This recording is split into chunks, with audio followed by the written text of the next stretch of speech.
Então, vamos lá, pessoal, hoje a gente vai fazer um pão francês, tá? Com algumas modificações, mas são modificações que são bem simples. Então, o que a gente vai precisar? 100 gramas de farinha, tá?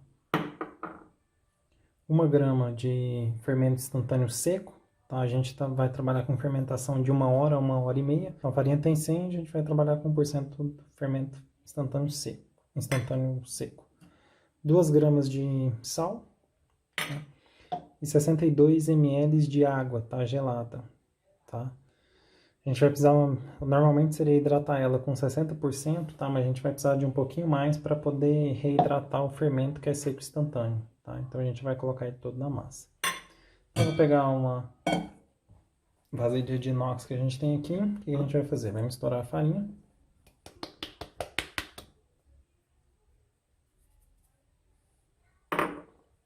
Misturar o fermento. Então, vou misturar os dois aqui.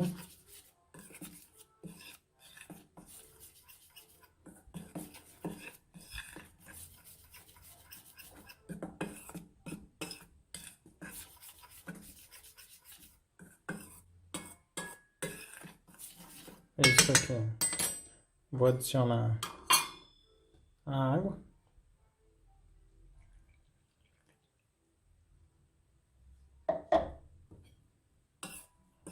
Vou fazer essa mistura aqui. A gente vai misturar bem até todo o fermento e a farinha estar incorporados, tá?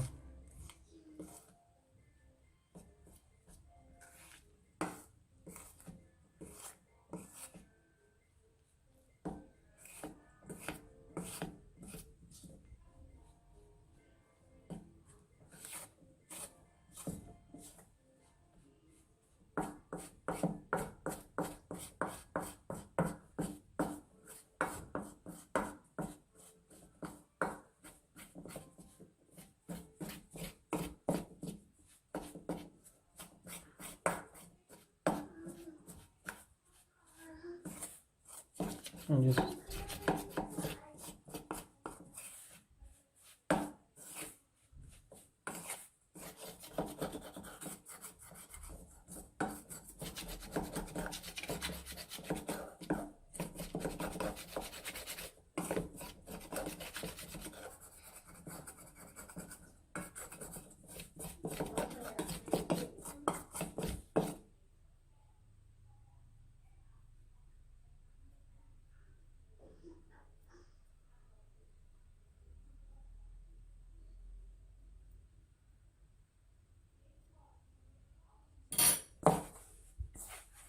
Tô fazendo uma receita, tá? Que é basicamente para render 2 pães franceses, tá? E fica fácil depois se a pessoa quiser fazer uma quantidade maior.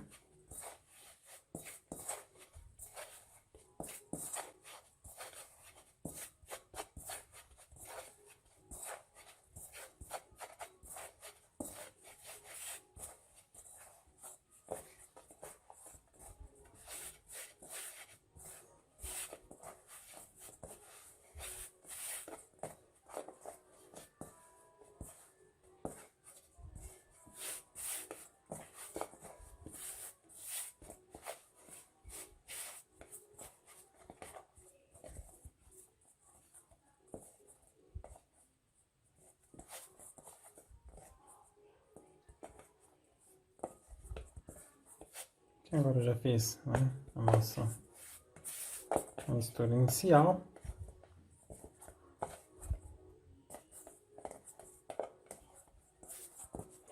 Agora vou adicionar o sal.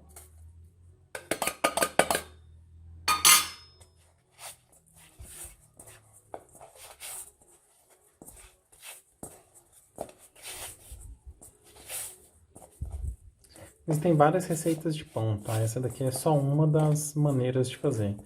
Tem gente que adiciona já aqui nesse processo a parte de fubá na mesma quantidade de sal. Tem gente que adiciona fubá depois, só para finalização. Uns não acrescentam nada, só isso aqui como base. E agora a gente vai adicionar mais 2 gramas de manteiga, tá?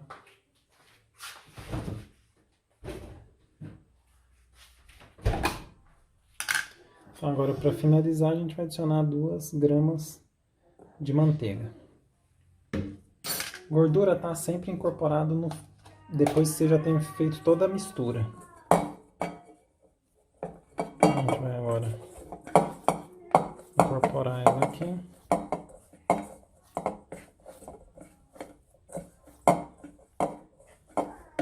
Eu vou trazer ela para cá. Para uma bancada tá limpa, tá? E a gente vai começar a fazer um processo agora de rasgar a massa, tá? Então eu já tenho aqui incorporado os meus ingredientes, a manteiga ela vai incorporando à medida que a gente for trabalhando com ela. Então o que eu vou fazer? Com uma mão eu vou fazer um movimento para cima e outra para baixo, tá? No sentido de rasgar. Então a gente vai fazer isso aqui até a massa adquirir uma homogeneidade, né? Até ela tá toda de forma íntegra. Então a gente vai misturar tudo aqui por um tempinho. E aí com a temperatura, né, da nossa mão, a manteiga já vai derretendo, a farinha já vai incorporando.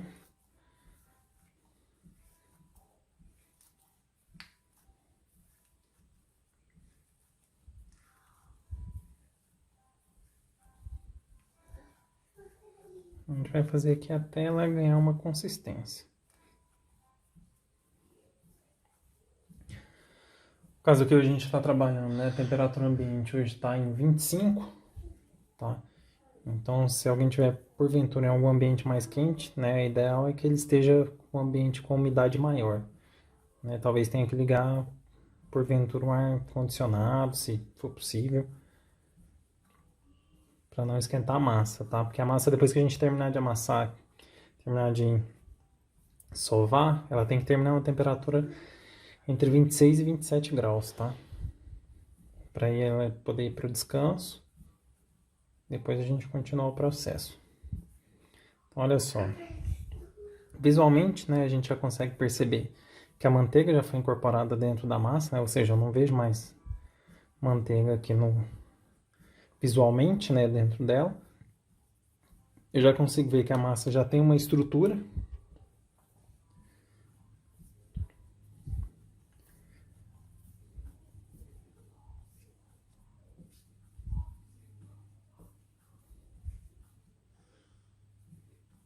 Então, já não é mais uma massa que está grudando na mão.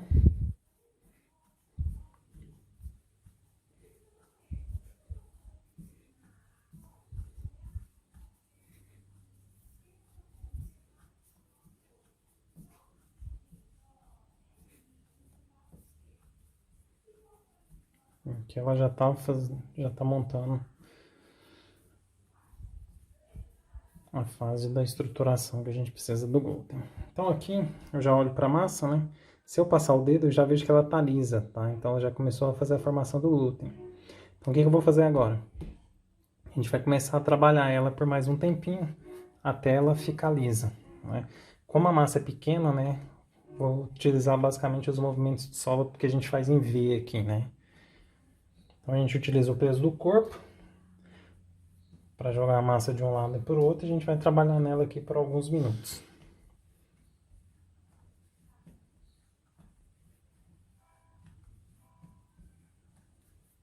Com isso aqui ela vai terminar de fazer a distribuição da água por toda a massa. Já vai formar a cadeia de glúten.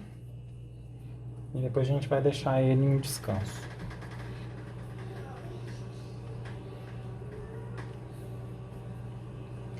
O ideal, tá, é que à medida que vocês vão sovando, tá, vocês percebam que a massa tá úmida, tá? Então, com a palma da mão você consegue perceber que ela tá levemente fria, tá? O ideal é que ela fique assim até a gente terminar de sovar.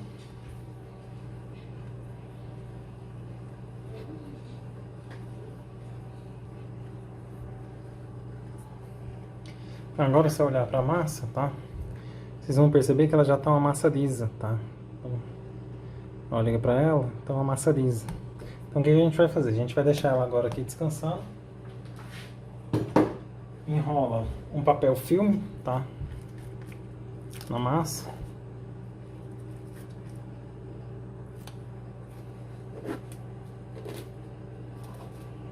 para que ela não resseque.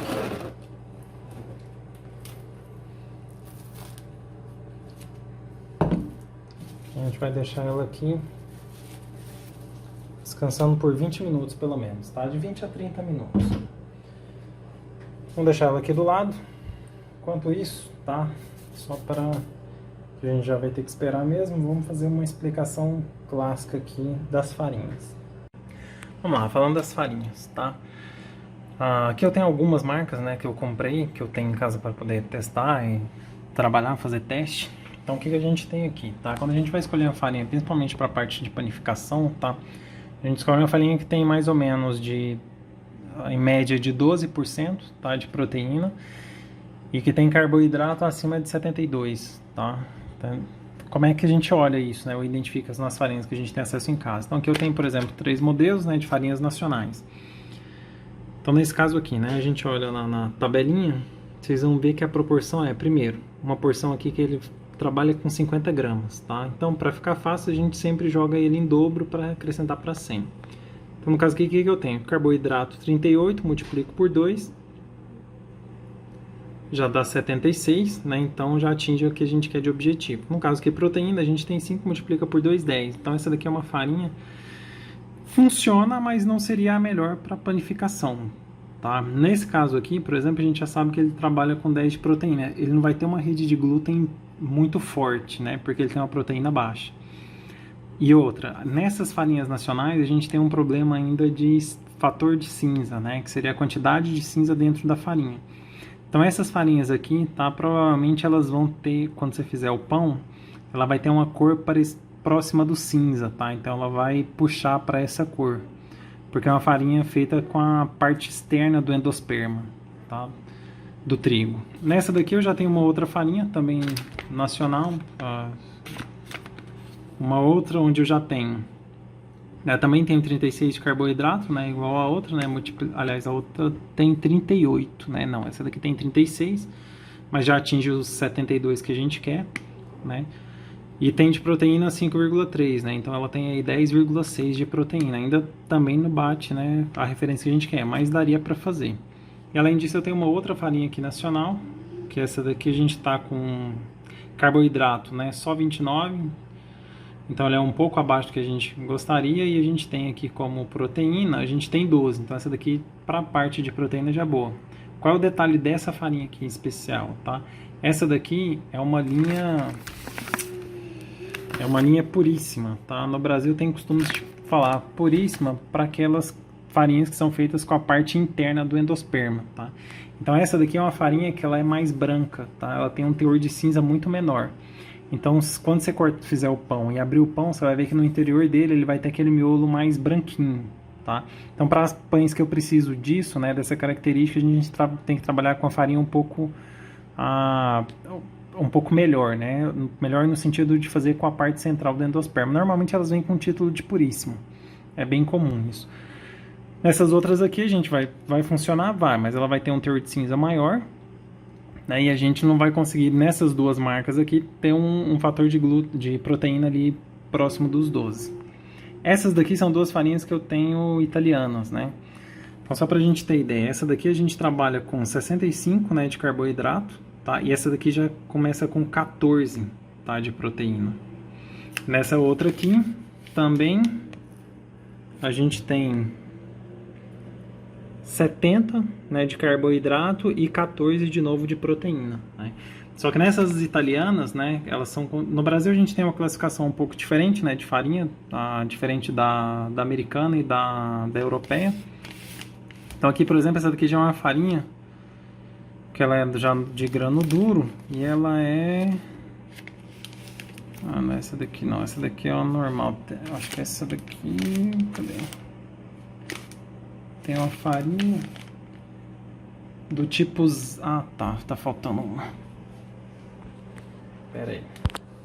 Eu tenho uma outra farinha aqui, que é essa daqui, que é outra farinha italiana também, que tem basicamente aquelas mesmas porcentagens, mas essa daqui é do tipo 00, ou seja, ela é mais fina do que essas farinhas que eu tenho aqui, né? Então, pode ter até 4 zeros, né, dentro da linha europeia ali, né? de farinha. Então, quanto mais zero, menor é a granulometria da farinha. No Brasil a gente não adota, né, esse tipo de classificação, mas se precisar comprar algum tipo desse tipo de farinha, normalmente eles vão vir dentro da farinha italiana. No Brasil eles vão vender como alguns tipos de farinha, eles podem vender como alguns tipos de farinha especial, especial para pizza, especial para pastel, especial para pão. Então, enfim, aí eles vão ter alguns adicionais dentro dessas farinhas para melhorar o processo de produção do produto específico. Então, basicamente, as farinhas que a gente tem. Então, compre uma farinha, né? Lembre-se, se for farinha nacional, tá? Normal, a que vocês vão encontrar de tipo 1, provavelmente ela tem um teor de cinza muito alto. Então, ela vai ficar com um pãozinho mais escuro. Se eu quero um pãozinho mais branco, a gente tem que ir para uma linha puríssima, alguma coisa, né, mais apropriada, né? Mais refinada. Fora isso, a gente vai para as linhas italianas, né? E cada uma vai produzir um tipo de massa, um tipo de textura, um tipo de característica, mas com isso aqui dá pra gente fazer pão, sem problema. No caso hoje eu estou usando essa farinha de trigo aqui, né, que ela tem um teor mais branco, né, eu quero ela mais branquinha. Mas poderia ser qualquer outra, ou essa ou essa. Vamos lá, senhores, já passou aqui os nossos 20 minutos, né, então vou pegar minha massa. Vou tirar ela daqui. Lembrando, isso aqui é extremamente importante, tá? Que ela descanse esses 20 minutos para que faça um relaxamento do glúten. E aí, o que a gente vai fazer? Bom, se vocês clicarem, vocês vão ver que agora tá uma massa bem macia, tá? Você aperta, quase não tem resistência ao toque.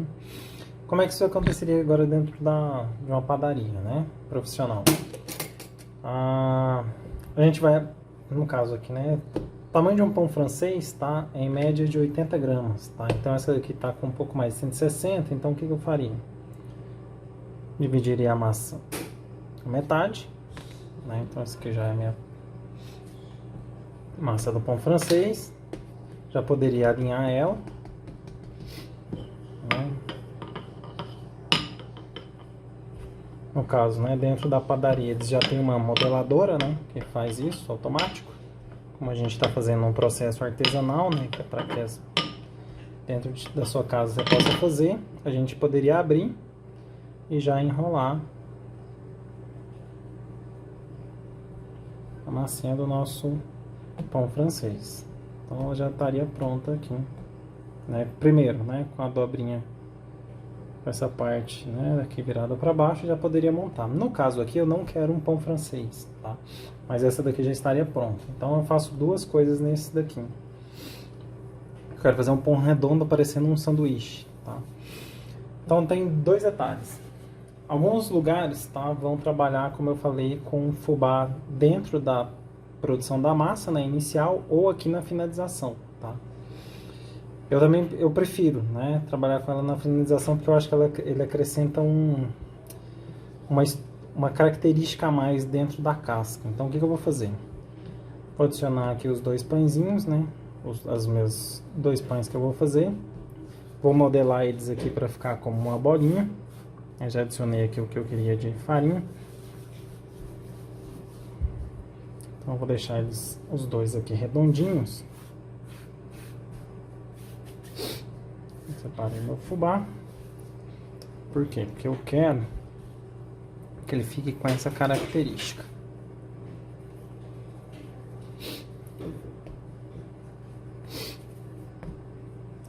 A gente vai... No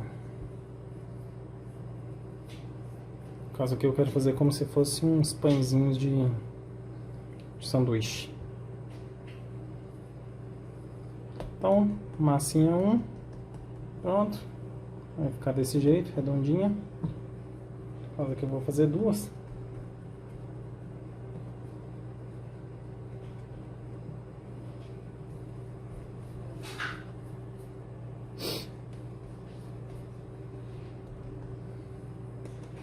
E tá pronto minha massinha. Vou passar meu fubá aqui em cima.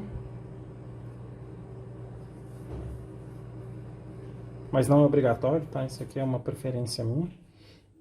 O que eu vou fazer? Vou pegar os dois, vou adicionar dentro de um recipiente onde eles possam fermentar. Né? Vou deixar esses dois aqui. E vou fazer o quê? Deixei as duas massas lá, a gente vai tampar. Esse daqui vai ser pequeno. A gente vai tampar para que a gente possa dar o tempo de fermentação.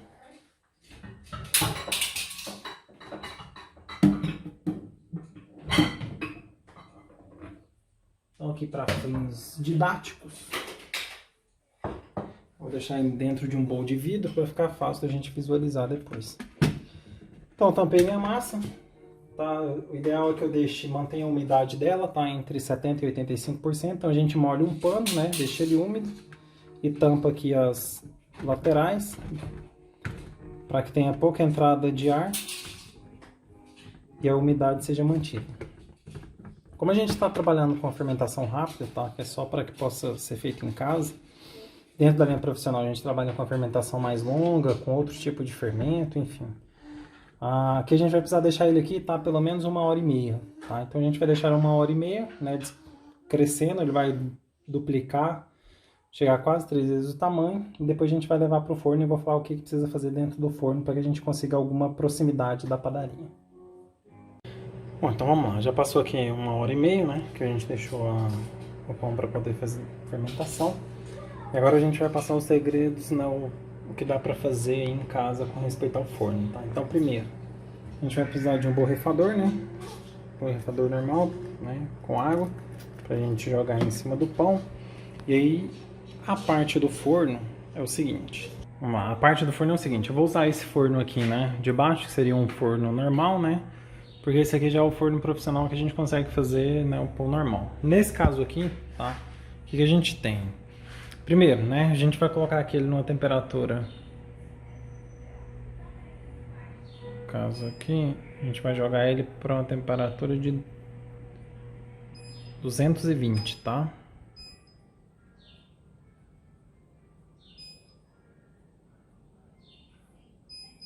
No meu caso aqui, como eu sei que ele varia em média de 5 graus, tá? Então a gente vai jogar ele numa temperatura, né, de 220, aí ele vai pré-aquecer aí, com convecção, tá? Então o que acontece? Ele vai ter um ventiladorzinho, né, lá. Aqui eu já deixei uma vasilha com água, tá? Por quê? Porque como a gente não vai trabalhar com forno que tem vaporização, a gente precisa deixar o ambiente úmido antes da gente inserir o pão, tá? Pra gente conseguir chegar o mais próximo, né, de um pão francês que você come normalmente na padaria. Então aqui eu já deixei ele, né, marquei ele para chegar a 220, eu vou esperar aqui mais ou menos uns 15 minutos, né, ele vai ficar aqui aquecendo. Quem tiver em casa forno desse daqui com convecção, também 220 com convecção e deixa ele pelo menos 15 minutos ligado. Quem não tiver um forno com convecção, for um forno elétrico normal, tá, vocês vão colocar ele pelo menos a 230, tá, e deixa ele lá por uns 20 minutos pelo menos, tá. Porque você precisa que todo o interior tenha aquela mesma quantidade de calor para se aproximar do que a gente precisa. Fora isso aqui, o que a gente vai fazer com o pão? Então, o que a gente vai fazer aqui com o pão, né? Então eu vou tirar isso aqui. A gente vai tirar aqui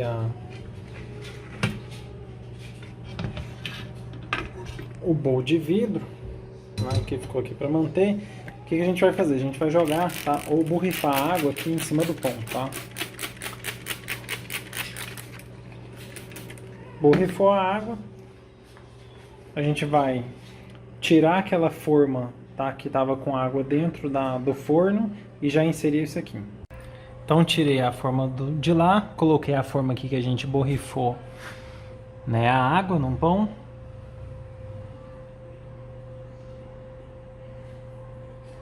Agora ele vai ficar aí batendo temperatura, né? Lembrando, né, que o meu aqui é programado para 225, né, que eu tenho a variação de 5. Agora a gente deixa aí. Por que a gente precisa molhar o pão, tá? No caso do pão francês, tá? Porque eu preciso entrar com ele, eu preciso que a parte externa dele, tá, não chegue, né, ao ponto, né, ou seja, de cozinhar, de assar a massa antes da parte interna do pão tá pronta, tá? Então por isso que a gente borrifa a água, exatamente para a gente fazer esse retardamento da massa, tá? Então, no caso do pão francês, tá, a gente tem umidade nos primeiros minutos, tá? Então, por exemplo, agora eu já vi que o pão secou, eu vou abrir o forno, vou dar mais uma borrifada, tá, de água e depois a gente fecha e não mexe mais nada até uns 20 minutos.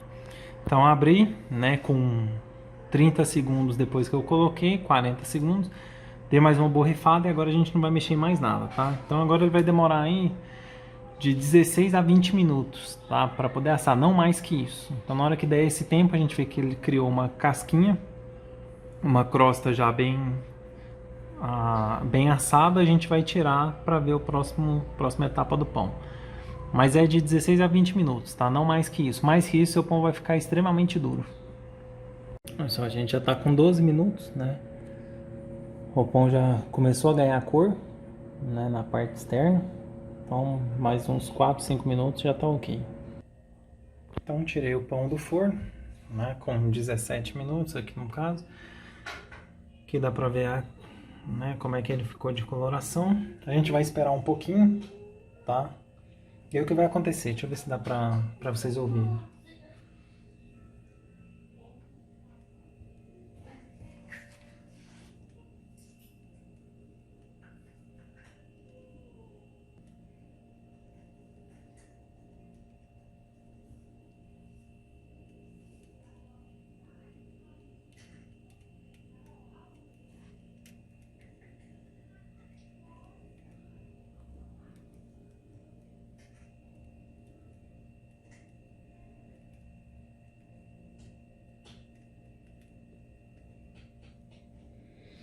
Acho que deu pra pegar aí.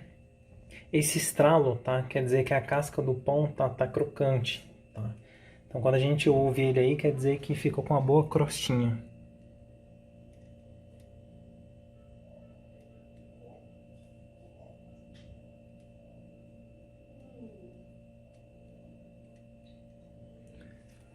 Então aqui eu já vou tirar. Vai tirar eles aqui, né? Pra poder separar. Aí assim que tirou, tá? Vocês vão remover o pão e colocar ele num lugar, tá? Um pouquinho mais pra ter circulação de ar embaixo, tá? Porque senão ele vai acabar não tendo, né, pra onde sair a umidade, vai ficar aquele pão mole embaixo. Normalmente pão, né, a gente assa com aquelas forminhas que são perfuradas, né? Mas como eu imagino que a maioria não tem em casa, então eu fiz uma forminha normal, depois a gente tira, coloca ela aqui pelo menos de lado para ele poder evaporar isso aí. E aí daqui a pouquinho a gente mostra como é que é cortando o pão. Então, vamos lá, já esperei aqui um tempinho, né? Deu quase 5 minutos, então vou pegar uns pãezinhos aqui. Então só pra gente ter ideia, tá? Então, casquinha, uns 2 pães. Aqui embaixo, tá? Vocês vão ver uma crostinha, né? Que já tá aqui bem montadinha, torinha. Vamos cortar o pão.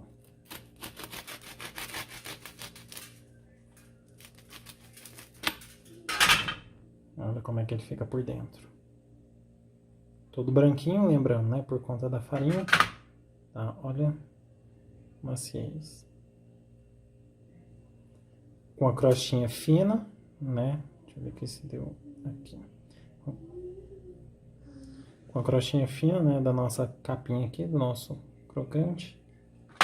Então, esse aqui também, né? Então, com a crostinha fina.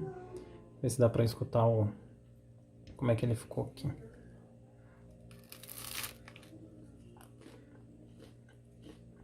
Então, acho que deu pra ouvir aí, né? Como é que ele ficou.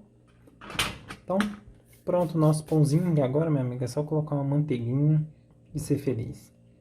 A parte de cima também, né? Então, aqui com a pequena camada, né? Fina. Né? Então, camada crocante. Então, a gente pegar aqui. Dá pra ouvir quão crocante está.